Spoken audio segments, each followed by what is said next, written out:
Merry Christmas to you all. What do you have for us today? You look so comfy. Oh yes, it's a Christmas story that many years ago, I don't remember how many, but yeah, many years ago, it's a Christmas story.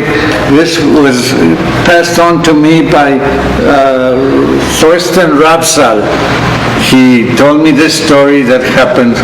It's a Mafia Christmas story. A Mafia Christmas story. Yeah, wow. The Mafia, Don Corleone, you remember, right? Oh, how could we forget? Yeah, well, Don Corleone had children. He did, Michael, for example, yes, right? my little Michael Corleone.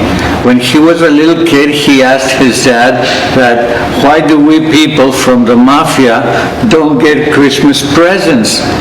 He remembered that they said in school that only good people get presents.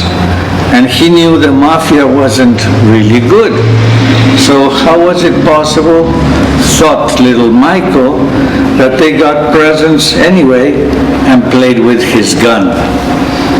Well, said Don Corleone, I made Santa Claus an offer he couldn't refuse. He bought a piece of coal once. He brought a piece of coal once to your older brother Santino, and all the other mafioso kids in town sat saying that they were all bad. Imagine the poor kids, how they cried with that piece of coal in their shoe. That day I swore to avenge your brother and other mafioso kids. No one could offend one of the Corleone family without paying a price. Not even Santa Claus. So I took a few guys and we took a plane to the North Pole. Oh, Chile. We beat up a couple of elves that we saw were there, we found on the way, and they told us where the house of Santa Claus was. So it was marvelous.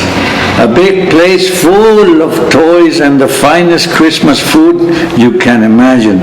Elves running around everywhere. Nobody seemed to pay attention to us.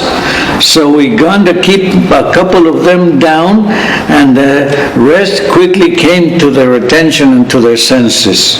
It was funny to see the elves screaming and running around.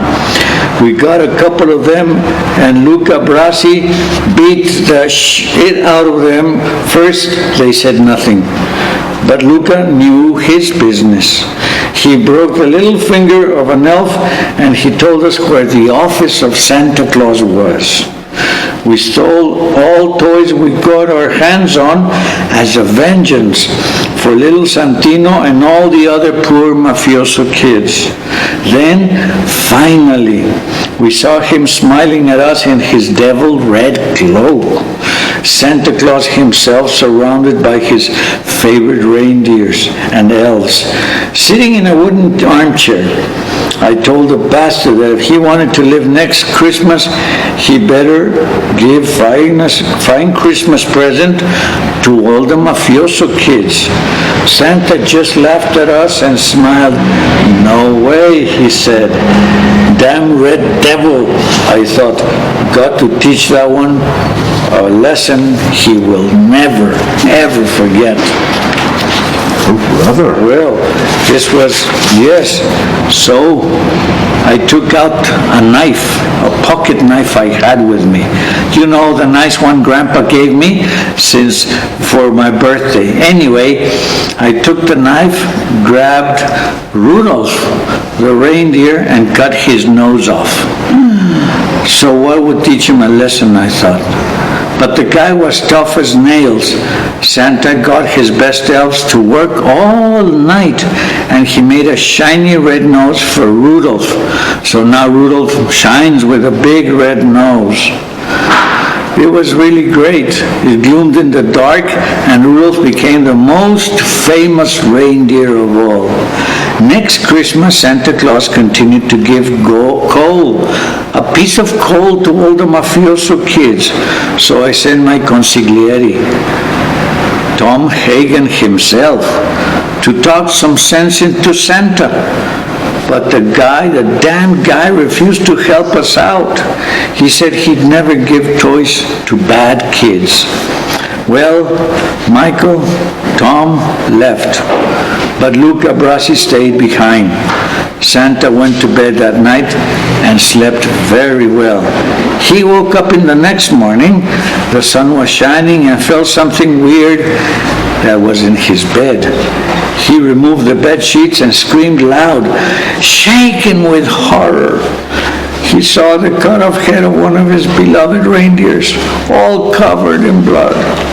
And so it came to pass, my son, that even little mafioso kids like you got every year Christmas presents.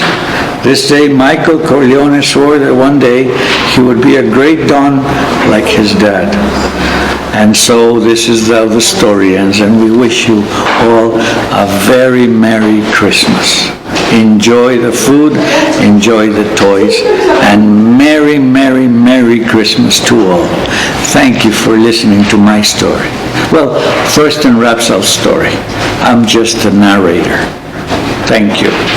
Thank you so much, Freddie. Merry, Merry Christmas. And to you and to all the guys out there, we wish you a Merry Christmas and a Happy New Year.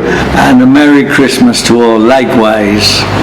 Bye-bye, Fred. Merry Christmas. Bye-bye. I hope Thank you so much. Story. We loved it. It was great. I loved it because I wrote it. And I hope the kids out there, good and bad, loved it too. Yes. Bye-bye, Freddie. Kids, enjoy your toys. Bye. Bye-bye.